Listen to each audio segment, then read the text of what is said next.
সবাই অনেক দিন আগে একটা রেসিপি দেখছিলাম মুগ ডাল দিয়ে মুরগির মাংস রান্না করা। তো ভাবলাম আজকে রেসিপিটা ট্রাই করি।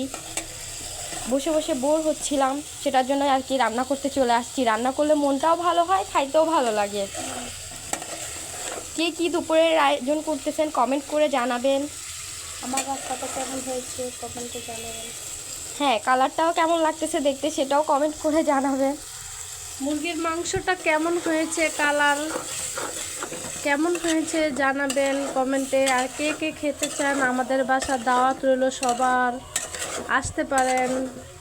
তো আজ নতুন একটা রেসিপি রান্নার আইটেম নিলাম, দেখি কেমন হয় আজকে আমাদের রান্নাটা। আমরাও কখনো খাইনি, তো আজকে আইটেমটা নতুন রেসিপি দেখেছি, সেজন্য আমরা আজকে ট্রাই করছি। তো ভালো হলে অবশ্যই কমেন্টে জানাবেন যে রান্নাটা খুবই ভালো হয়েছে। সবাইকে দাওয়াত রইল আমাদের বাসায়। আল্লাহ হাফেজ সবাইকে।